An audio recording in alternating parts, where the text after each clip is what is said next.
Emma Skate. This is going to be a long one, so hold on. If I Ran the Zoo by Dr. Seuss. If you haven't already, please subscribe to my YouTube channel, all lowercase Christine Andrew. Thank you to the Pemberton Library. But also, If I Ran the Zoo by Dr. Seuss. It's a pretty good zoo, said young Gerald McGrew, and the fellow who runs it seems proud of it too.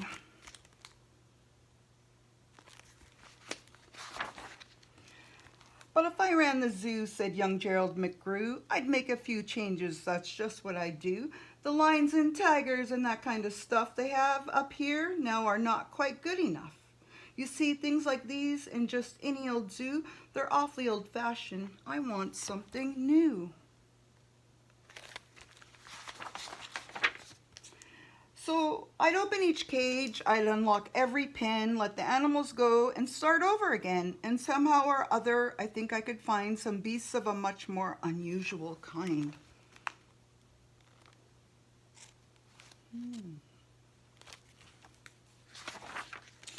A 4-footed lion's not much of a beast. The one in my zoo will have 10 feet at least, 5 legs on the left and 5 more on the right. Then people will stare and they'll say, what a sight! The zookeeper, new keeper, Gerald's quite keen. That's the gold darnest lion I ever have seen. My new zoo, McGrew Zoo, will make people talk. My new zoo, McGrew Zoo, will make people gawk at the strangest odd creatures that ever did walk. I'll get for my zoo a new sort of a hen who roosts in another hen's top knot, and then another one's roosts in the top knot of his, and another in his, and another in his, and so forth and upward and onward. Gee whiz! But that's just a start. I'll do better than that. They'll see me next day in my zookeeper's hat, coming into my zoo with an elephant cat. They'll be so surprised, they'll all swallow their gum. They'll ask when they see my strange animals come, where do you suppose he gets things like that from? His animals all have such very odd faces. I'll bet he must hunt them in rather odd places.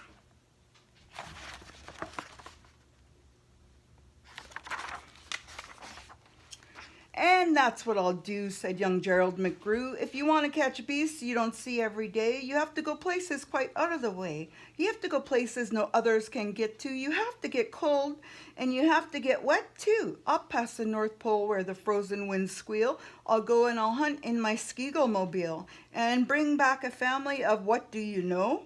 And that's how my new zoo, McGrew Zoo, will grow. I'll hunt in the mountains of Zomba-Ma-Tant with helpers who all wear their eyes at a slant and capture a flying fluffy bird called the bustard who only eats custard with sauce made of mustard, and also a very fine beast called the flustered who only eats mustard with sauce made of custard.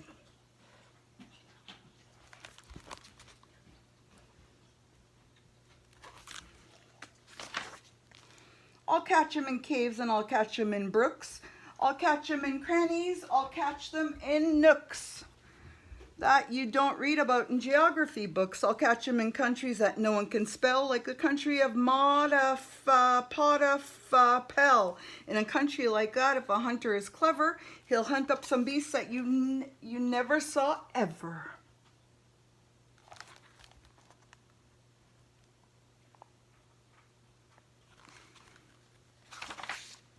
I'll load up 5 boats with a family of jotes, those whose feet are like cows but wear squirrel skin coats, and sit down like dogs but have voices like goats, excepting they can't sing the very high notes.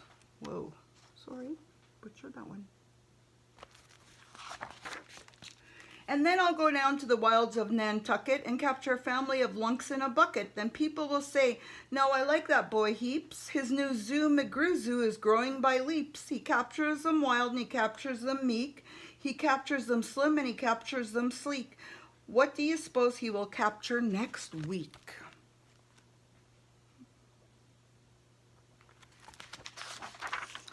I'll capture one tiny, I'll capture one cute, I'll capture a deer that no hunter would shoot. A deer that's so nice he could sleep in your bed if it weren't for those horns that he has on his head. See the horns? And speaking of horns that are just a bit queer, I'll bring back a very odd family, a deer.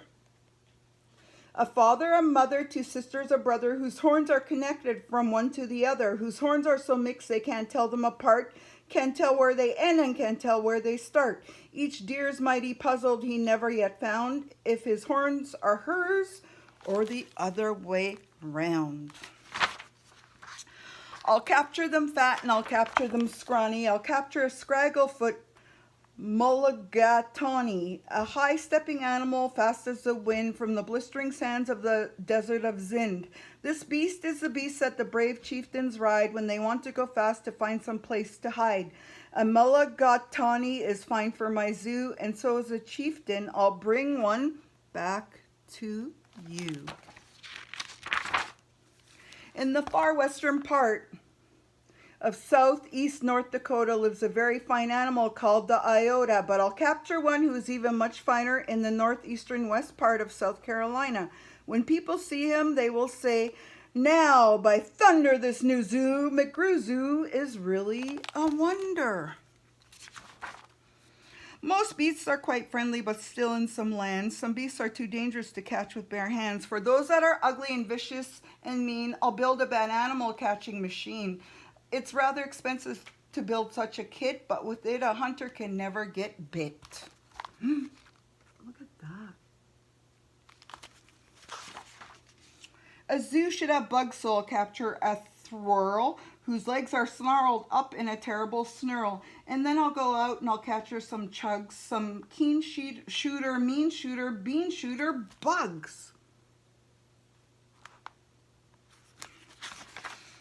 I'll go to the African island of Yurka and bring back a tizzle-topped, tufted mazurka, a kind of canary with quite a tall throat. His neck is so long if he swallows a note.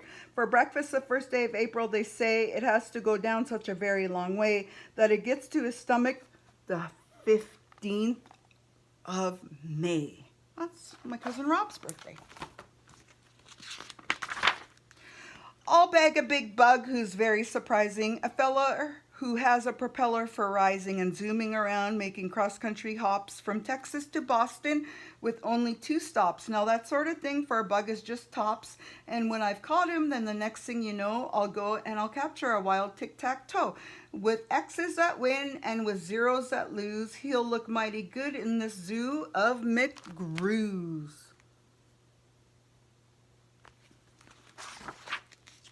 I'll bring back a gusset, a gherkin, a gasket, and also a gooch from the wilds of Nantasket. And 8 Persian princes will carry the basket, but what their names are, I don't know, so don't ask it.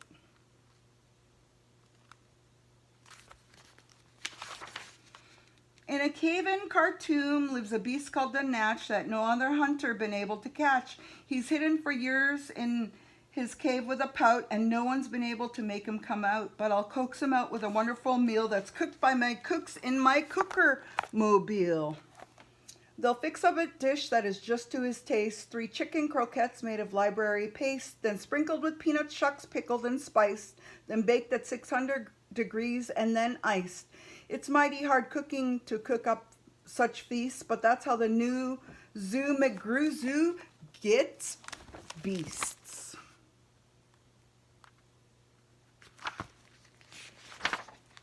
I'll go to the faraway mountains of Tobsk, near the river of Nopsk, and I'll bring back an Obsk, a sort of kind of a thing-a-mass Bobsk, who only eats rhubarb and corn on the Kobsk. Then people will flock to my zoo in a mobsk.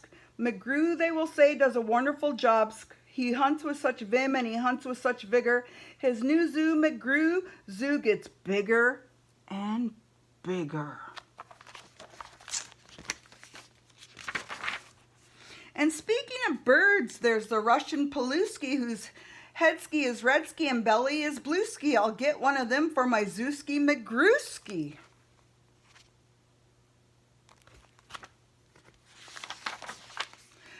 Then the whole town will gasp, why this boy never sleeps, no keeper before ever kept what he keeps. There's no telling what that young fellow will do. And then just to show them, I'll sail to Catrue and bring back and it cutch a preep and a prue, a nurgle, a nerd, and a seersucker too. Wow. I'll hunt in the jungles of Hippo-nohungus and bring back a flock of wild Bippo-nobungus. The Bippo-nobungus from Hippo-nohungus are better than those down in Dippo-nodungus and smarter than those out in Nippo-nonungus. And that's why I'll catch him in Hippo-nohungus instead of those others in Nungus and Dungus. And people will say when they see these bips bounding, this zookeeper new keeper's simply astounding. He travels so far that you'd think he would drop. When do you suppose this young fellow will stop? Let's see. Stop! Well, I should, but I won't stop until I've captured the Phizma-Wizma-Dill, the world's biggest bird from the island of Gwark, who only eats pine trees and spits out the bark. And boy, when I get him back home to my park, the whole world will say young McGrew's made his mark. He's built a zoo better than Noah's whole ark. These wonderful, marvelous beasts that he chooses have made him the greatest of all the McGrewses.